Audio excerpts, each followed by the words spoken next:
So, Kirill, welcome to the podcast. I do podcasting with the people, very interesting people from the gaming industry globally. Doing a lot of these things in India for a long time, for I think 7 8 years. So, before we get into the details of the main topic, which is publishing, which is indie games publishing, and the hmm and a different psychology that you have around these games and testing them. Just quickly, an introduction from your end. What are you doing with the entire Polden Publishing? hmm Thank you for invitation. Thank you for podcast. Hello, everybody. My name is Kirill Oreshkin. I'm like 20 years in game industry. I was like 16 years when I started to be like a game journalist, and then I worked in wargaming for 7 8 years, and so I have some different businesses in game space. And now I finally decide, like 2.5 years ago, that I want to be a publisher, or I want to create publisher, and so on. And yes, right now we have indie publisher. We have 45 people in team.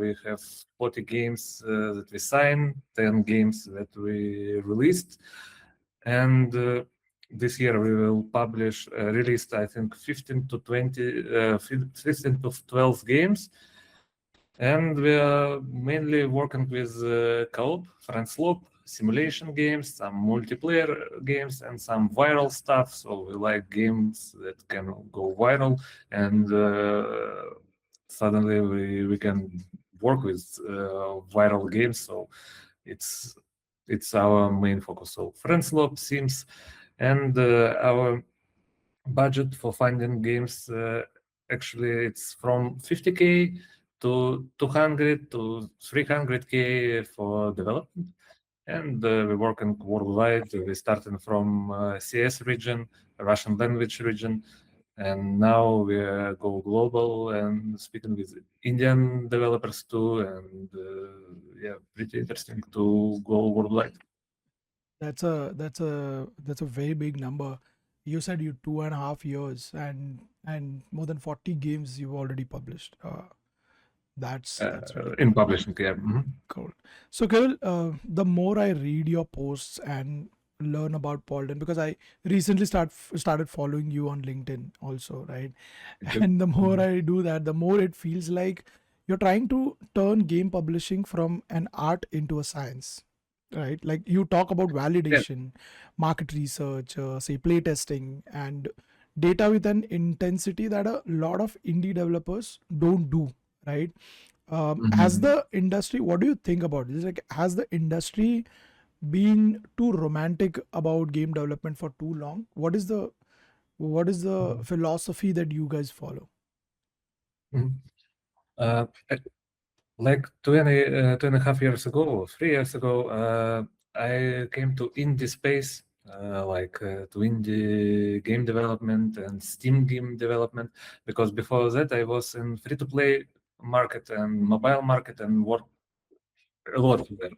But I love all my life. I play single-player co-op games, so like big games that you paid for them, like AAA, AA, indie games. So I believe that it's super interesting space like Steam games. But when I came to here, and I realized that it's not data-driven approach at all. So a lot of publishers, a lot of developers just feel something and try to do their best, like just create great games. It's super cool, but we thought, okay, maybe we can do something else and in some way create data driven. And the first what we did, actually, it was not a publisher. We did a digital tool. It was A/B testing for Steam pages, because Steam page, it's like if you are looking in marketing perspective, in the Steam page, it's like landing page, and A/B testing landing pages, it's like the main idea of marketing. You just A/B testing and find something that works better.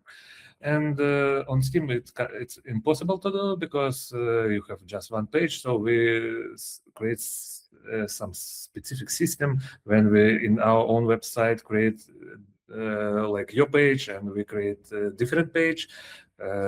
Traffic go on, and it looks like Steam page, but it's not on Steam. And we're looking how people's do on there, what they click, how much time they spend there.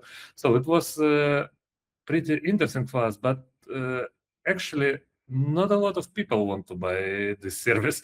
They just say us, oh, yeah, if it works, it works. If it not works, it not works. Okay. And it was surprising.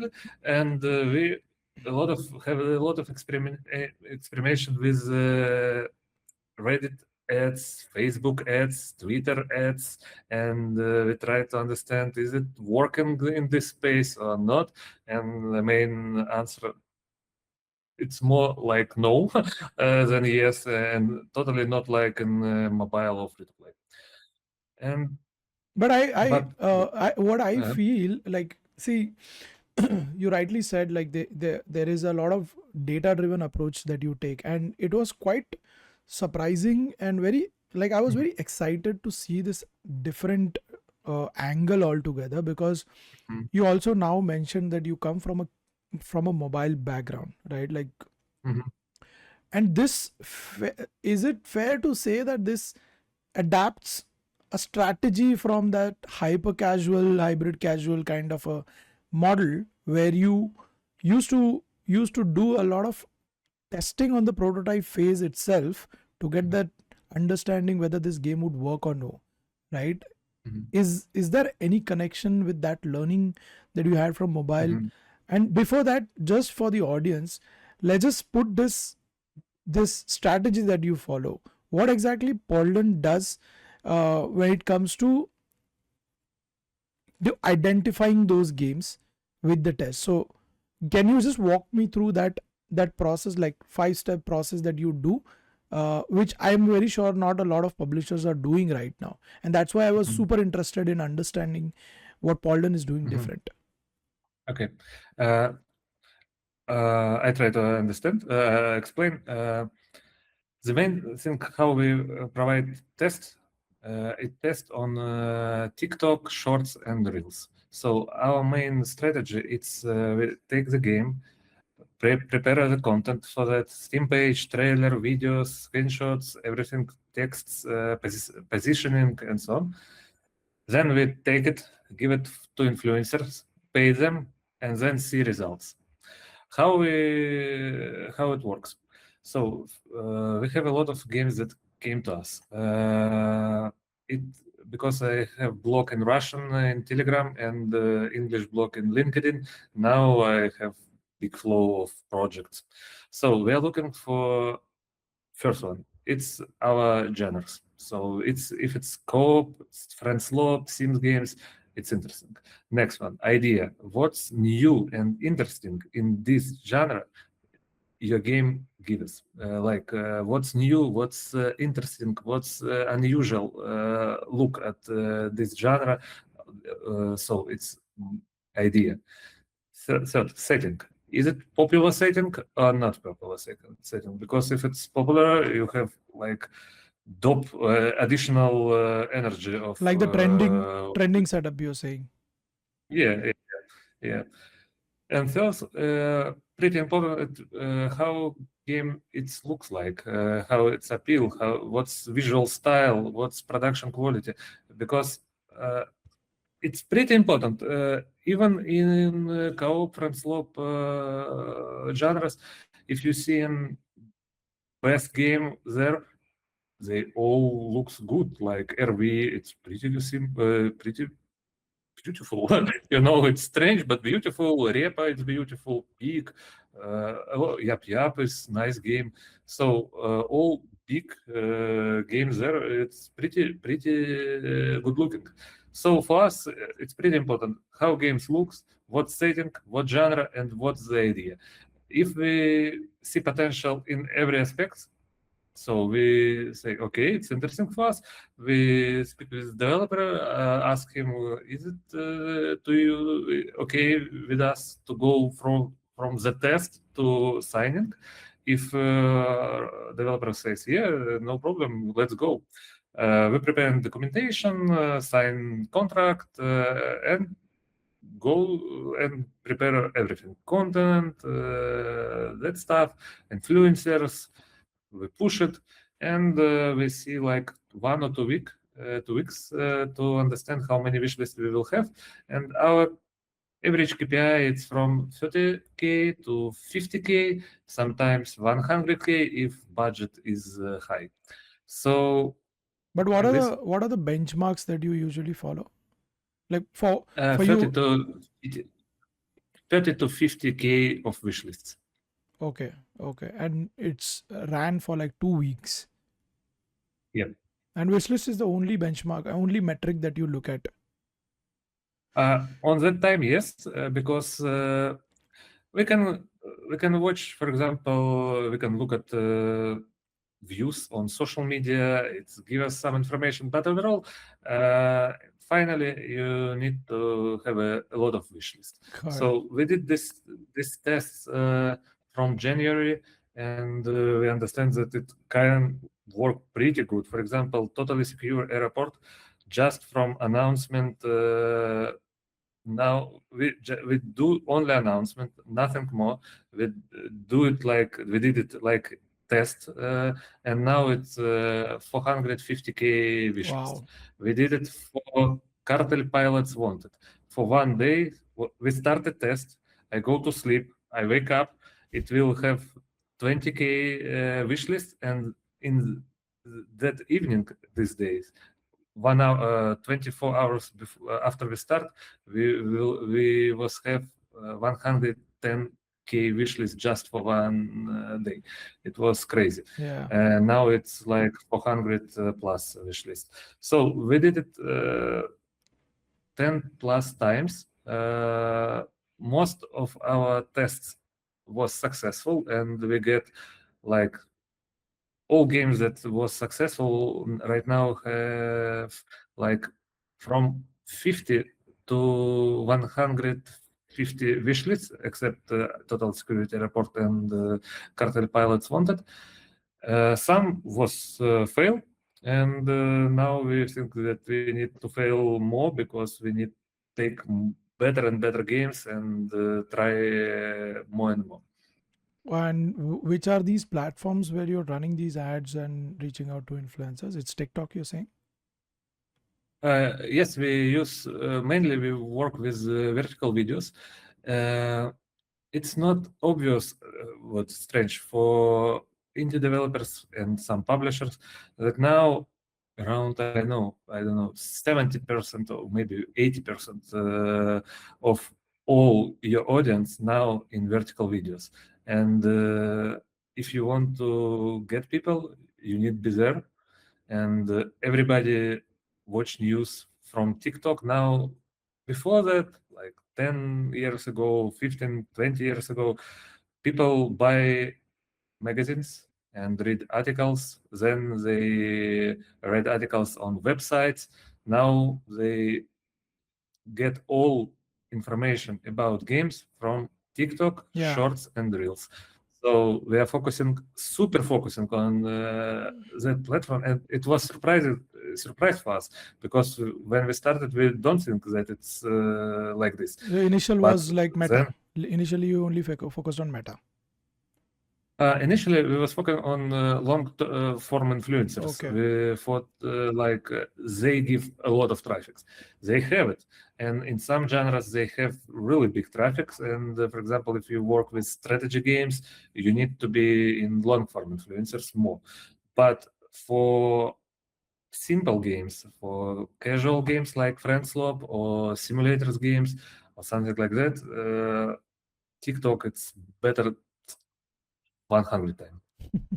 Unfortunately, it's like kind of banned in India. So Ah, really? good that, yeah, good that publishers can pick that up. But yeah, Yeah. you've spoken to us so many. I'm very sure a lot of indies might have reached out to you in the last 2.5 years Mhm. that you're doing. Forget about the execution for a moment. What are the top reasons most indie games commercially fail according to you? Like, even if you might have seen games have some wish list also, but what are those top reasons that indie games fail when it comes to commercial angle? First of all, people try to create games in genres that now like don't exist. For example, like 2D platforms, that's pretty hard to work with, or like, for example, visual novels, like it's impossible to promote it. And second one, it's bad ideas. Like you go to the genre, it's different games there, and you just do nothing for people, like nothing new, nothing interesting, nothing. It's pretty important to sell interesting fantasy to your audience. Like imagine you are this one. Imagine you are this one. Like cartel pilots wanted to sell super interesting fantasy. You are like pilot in cartel in tropical islands. You fly, you smoke, you drink, you with your friends. It's cool, and it's pretty important. And a lot of indie devs just create some generic, not interesting ideas that not hook anybody. Uh, Next one, it's visual appeal, because a lot of guys who created the games, programmers and like developers, and they good in programming but bad on visual, and it's easily to kill game, just have bad visual style, and you can create super great gameplay, but if it looks like shit, it nobody came. So some games looks like shit, and happy Still they do to, better, yeah. yeah, but if you just believe that you will so lucky that anybody will came to you and okay, I'll try. Now it's every month it's difficult and more difficult and more difficult to attract attention, and you need to be like sexy. You need to be have a good visual style, so you need to work with the artist. So I think bad idea, bad genre, bad visual style. It's the main reason why indie Got games it. fail this Got day. it. Got it. And these Yeah. tests that you do, Sorry. yeah, Sorry. these tests that you do you like, is the demo mandatory? Is the build mandatory on the Steam page, or it's just the landing page? Uh, to test game, I only need from you it's a trailer. I need a video. I Got it. take it this video, and then I do my magic, and then we see what's going on with wishlist. I don't care about prototype, demo, or something else. Before we start testing, we discuss it. I ask about the game design document. What do you think about this game? How you will create it? What's the strong points, weak points, and so on. And if I believe that this team can do it, so we will go to test it without anything except video.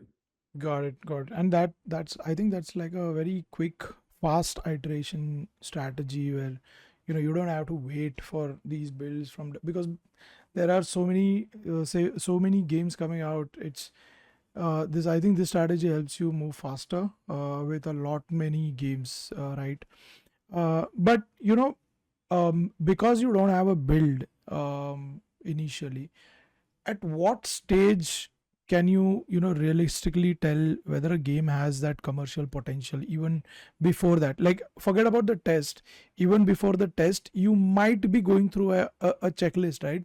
Like, you wouldn't be testing all of the games, but what's that stage where you realistically feel that okay, this might work? And And like you mentioned a couple of pointers, definitely with an example of cartel. That gut feeling of, okay, this is cool, this is cool, this is cool, so it might work. But is there anything which is like, which is not gut, but you see some signal in it, and then probably you make a call that we'll do a test on this? Mhm. I think things that I mentioned before, like visual style, idea, genre, settings, we can see this like if you, for example, for tests or for success, you need 100% something, 100 bells, for example, anything. So if you in a good genre, you have 20. If you in a good settings, Okay. plus 10, 20. And if you looks pretty good, plus 20, and so on. It's like this because actually I just want to test because sometimes I think, oh, it's 100% that it will super success. Yes, we tested, but It I will won't. sign it next day, Yeah. and then it's super failed. And you okay, strange, okay, but okay, and then you test something that you no, maybe, and then it goes super well, and you think, okay, it's strange. So if games just in our genre, it's a popular setting, it's visual style good, production quality is good, and idea is interesting. I think it have potential. Like Yeah. we have percent of success in each part, and that's why we decide. So test for us cost like from like all cost it's 10K for one test, $10K for one test. Uh, Before I need to risk like 100K, 200K and bet for one game. Now I just make a bet for 10K. It's super easy. You sometimes you need to think a lot about it. If you see it's have potential, let's go. But the main reason why we don't test so many as we want is just we don't have capacity of people who create videos in our team who help with other stuff.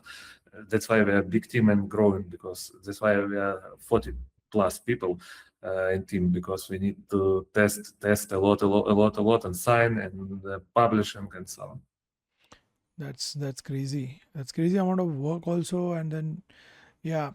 um you also mentioned playtesting a lot of times, like some of your Yep. posts that I saw, right? What's the single biggest thing developers misunderstand about playtesting according to you? First of all, they don't play testing, and it's main bad idea. Second bad idea, they don't use playtest on Steam. It's super useful. Playtest on Steam, it's like very useful stuff. You understand why you pay Steam so much money. Yeah. So when you just start your page, you need to put request access for playtesting immediately, and you need to collect playtesters. So it's pretty important. Third thing that pretty important on playtesting, you need to have a surveyor after playtests, and you need to open this survey in a browser of people when they close the game. If you will just put survey somewhere on your game and people need to click on it, you will not have enough information. It will be so little people who came to you and give some information. So you need to do it automatically. If they play game and then close the game, you open the browser and ask them to go to survey. It's a bit annoying, but it works super well. We did like 100 plus playtests. I think we have 100K surveys done. Like it's understandable for us. It works, and you need to do like this. So good survey, playtest every time, and it's like a data-driven approach too. You just play tests. You ask everything from people who play your game about what you like, what you don't like, what you think about this part, what you think about this part. What do you like our visual style? Do you like? Is it hard game for you or easy for you? Is it difficult to understand or it's okay? Is it good? Do you like combat or or don't like? Do you like how you dig in something or don't like? And we ask a lot of questions and see results, create hypotheses how we can improve the game, new play tests, looking at the results, and so on. Got it. Got it. Yeah. Have you come across any the deals that you make? Have you come across any developers where you wanted to go one direction, but the developers wanted to go in a different direction? Say, for example, in the playtesting, you wanted to do it, they didn't, or something else that you observed. I just wanted to touch base on this relationship and how important is it to be on one page with the publishers. Yep. Uh, it happens sometimes, but I'm not sure that it was crucial, critical, because in overall, we developer just want in a playtest good marks. For example, if people say that the game is shit, so it's bad, and the developer understands that it's bad. We understand that it's bad, so we understand that we need to fix something. If developer says, "Okay, guys, I see that we can go in this way, but we believe that we can go another way." Every time I think we try to give developers freedom to try his idea. Okay, you think that you change in that way and you will have good results on playtest.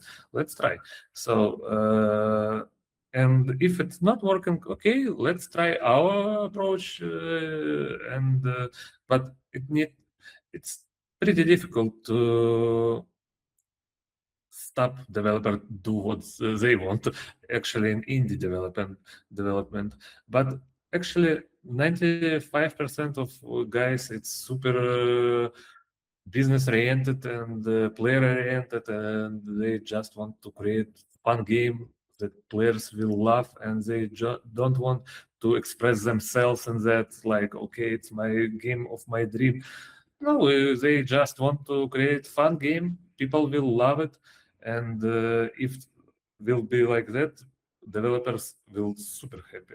And one main thing about playtesting, except survey, you need to watch in your median playtime. It's the main KPI for us and for developers to have long median playtime. For example, if game has less than 30 minutes, we can delete it from our portfolio. We discussed it before signing, like in demo version, we need to have 40 minutes of, and if it's low, we need to change it. If it's impossible to change, we stop working together.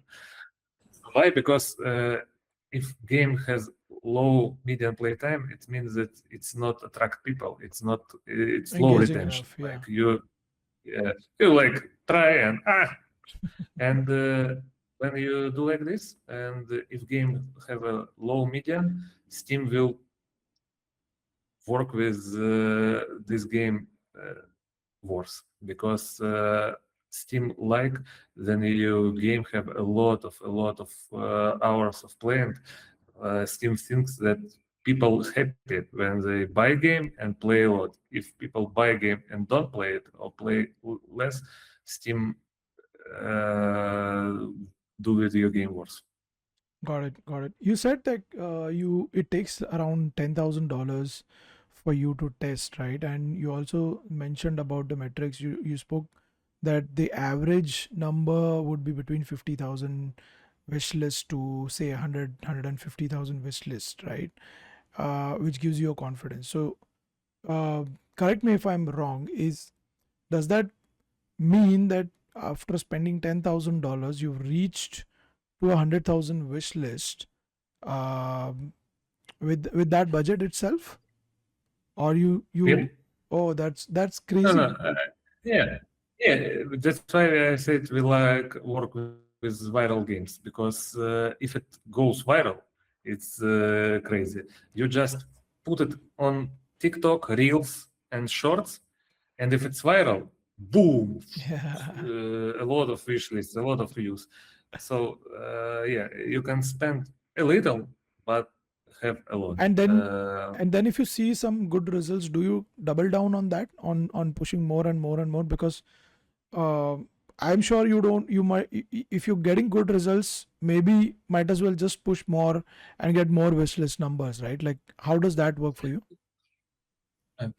We just after we do announcement in just announcement we not push.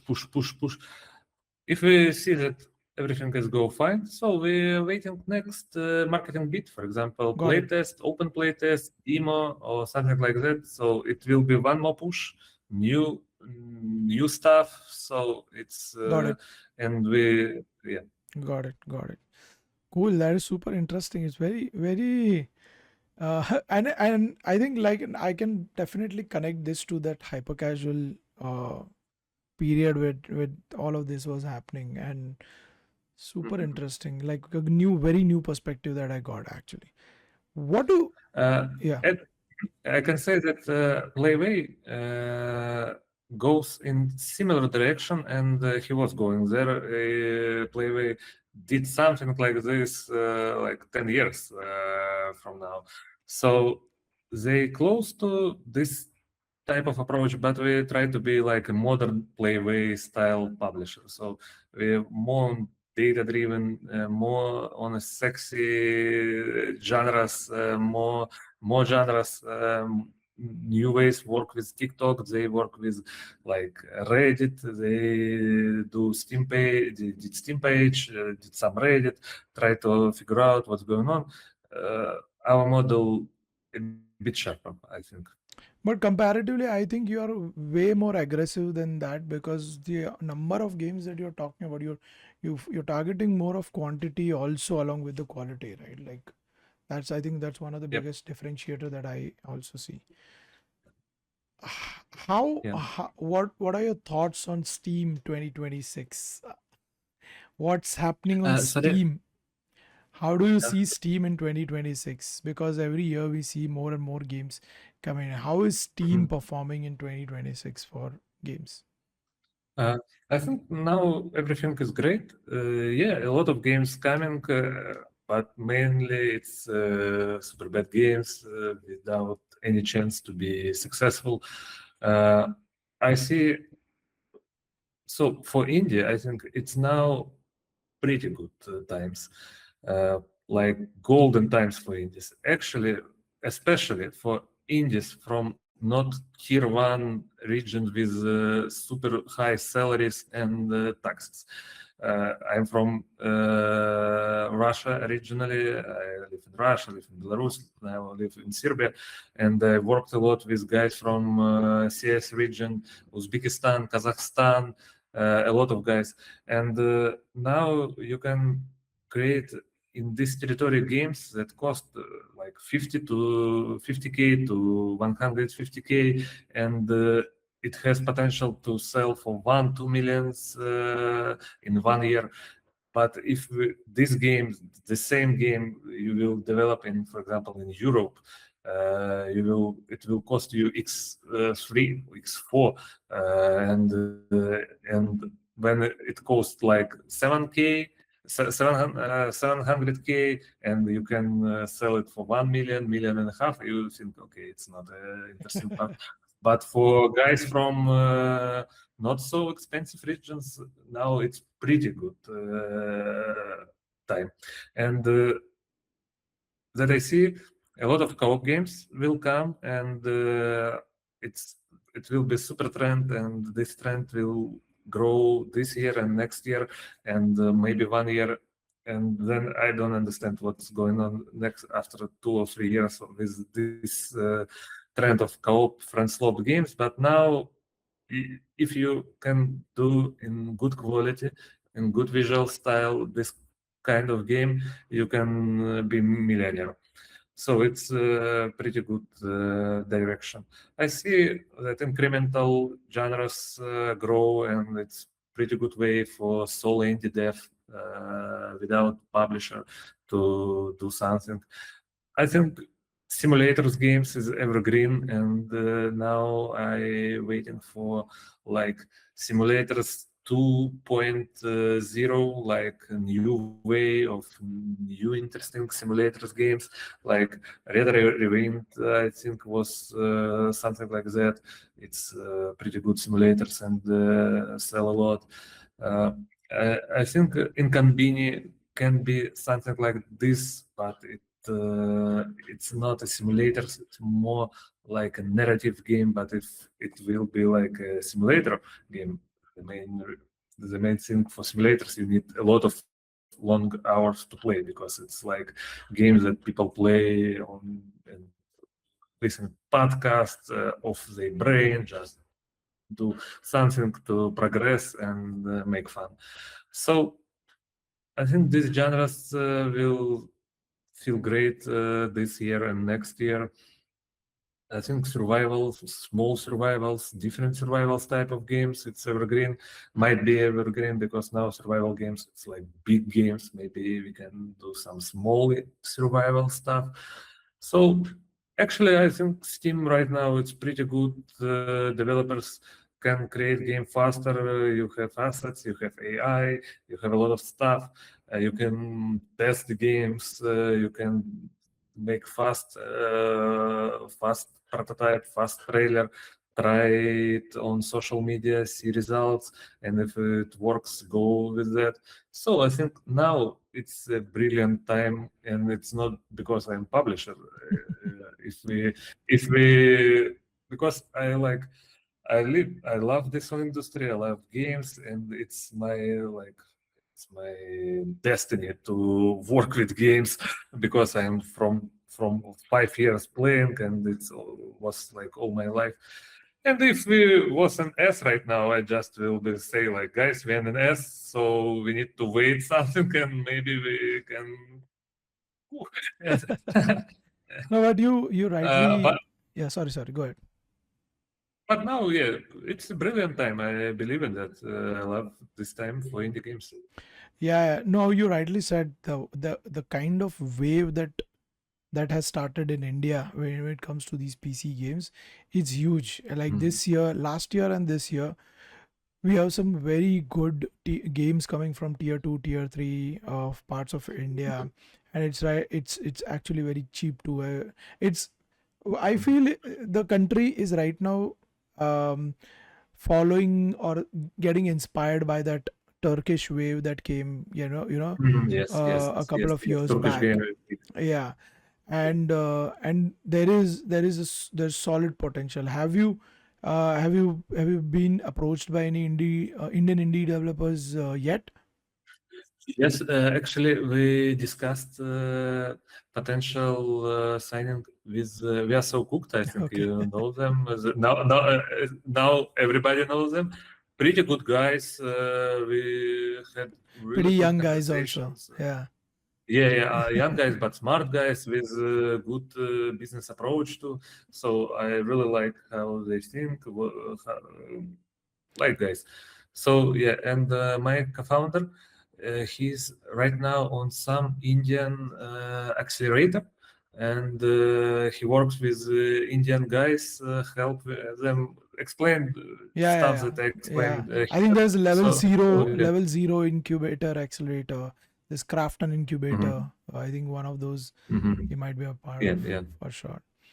Yeah. Yeah, I, so yeah, I believe that the Indian game market will grow, that we'll see a lot of cool Indian indie games. So yeah. Yeah. You'll you get have a lot of people, you love coding, so a you lot need of to do a lot of games. You'll get a lot Stream. of pitches after this podcast also from India. Super guys, let's go. We love all developers and we love games, so let's go. Yeah, so we at a like I run this company called Underdogs, and we've also been making games for last 14 years. We have a lot of plans to do smaller games this year and next year. But Mhm. currently Cool. we are working with at India Hero project under Sony PlayStation 5. We're building a first person narrative adventure game.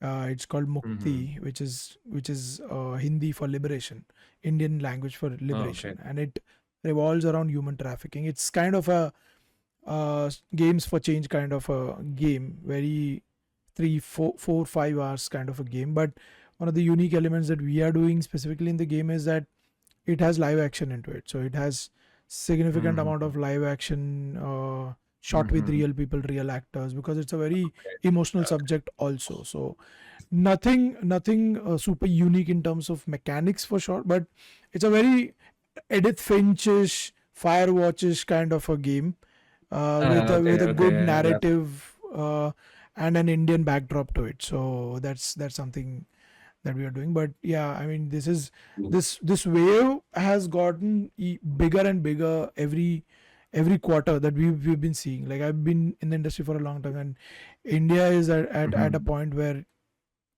we'll definitely see uh, breakthroughs in 2027 for sure, like from India, Mhm. which would be on global Cool. map. Yeah, I believe in that. I believe in that. Yes. Yeah. Uh, Last couple of questions before we wrap this up. It was very interesting, very eye opening kind of stuff. But because you're a publisher, and from India standpoint, there are a lot of indie developers who want to work with publishers, but one element that they are completely unaware of is those publishing contract, the terms, the things which if not when if um, not taken care of carefully, it might be like a negative for the developers on their end, right? So I just want to understand one thing from you: is there anything, one thing, one clause, anything that uh, when should a studio absolutely not sign with a publisher, uh, if a Mhm. publisher is demanding anything that you feel would be harmful for a developer? Mhm.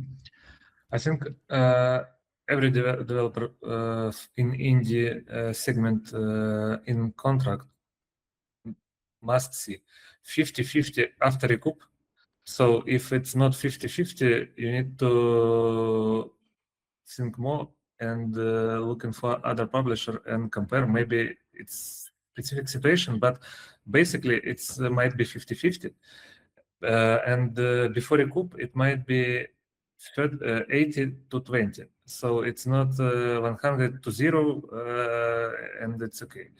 Uh, if we speak of IP, if the publisher fund developers development, uh, IP might be shared. So you try to not give them IP, at least try to share IP, like you have and them have.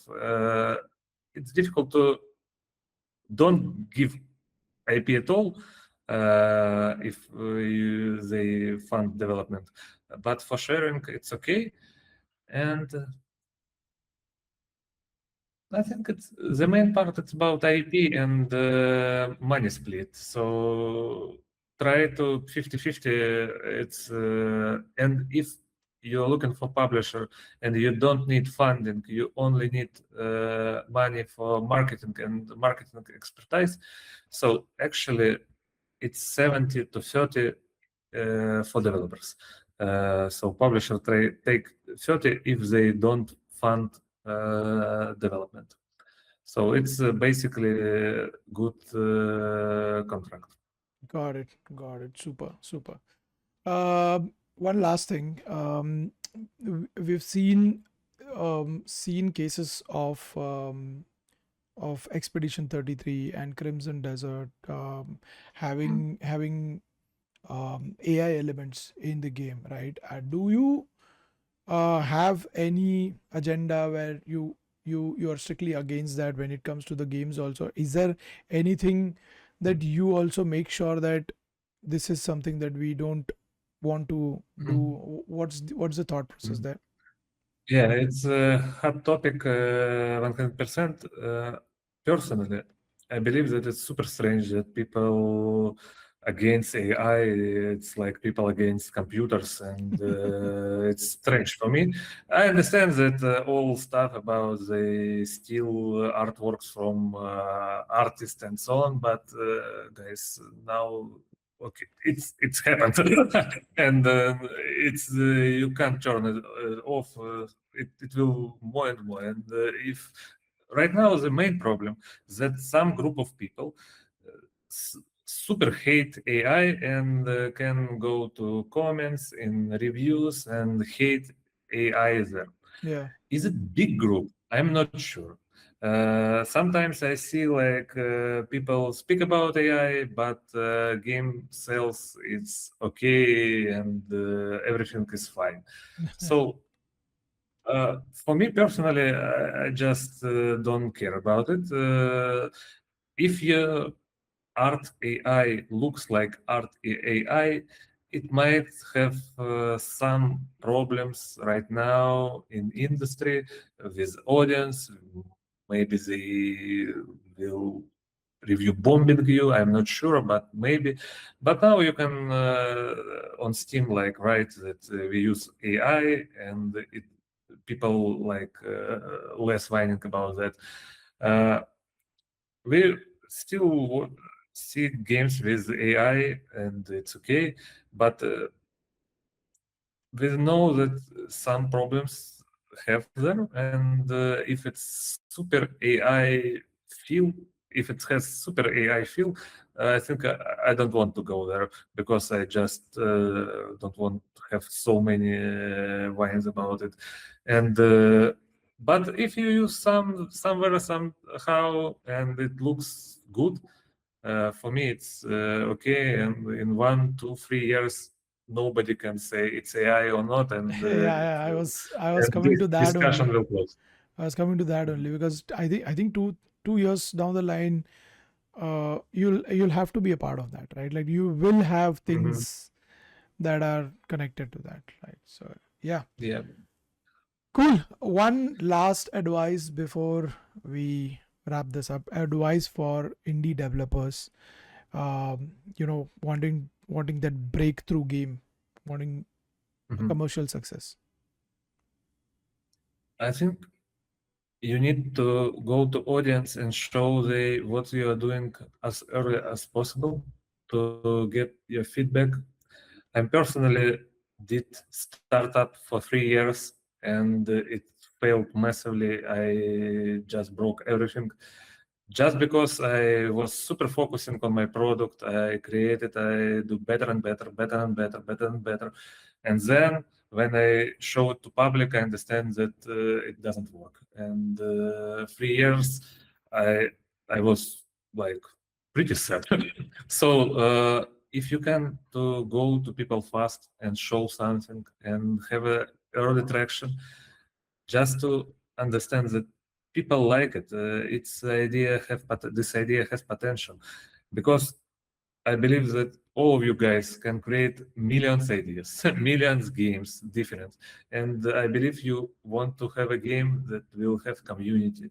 People will say you they love your games, they have a cool time with that, and you want this one. You don't.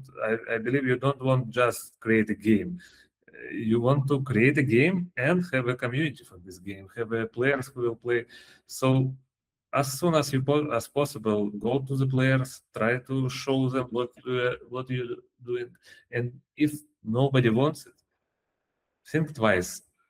Do you want it? Do you want to do it and so on? And we try to do transparent open publisher. We share all data, all lesson learned, all our failures, all our success. So I write blog for 2.5 years and write about everything. So you can now read my LinkedIn. I share everything what we are doing right now because, as I understand, no other publishers do like this because it's our main focus and idea was to be transparent. So it might help you to see some best practices what publishers do because we do like other publishers do and testing and but mainly marketing in indie space not so difficult and you can do it in yourself just by yourself. I think if because for Russian language developers I created so much content that guys just read it and then do all marketing by themselves because I share all information that I have. I don't have some secret information. I just share it, speak about it, and people came to me anyway. So we, as a Polden publisher, have a lot of useful information. Maybe it will help you in your way because it's super difficult. Game development, it's not easy, but it's super cool and I love it. Crazy, crazy. 1 hour of so much insights about the publishing. Thanks a lot, man. Thanks a Thank you. lot for your time. It was great Thank chatting it you. with you. Thank you. Thank you. Bye bye. Bye bye.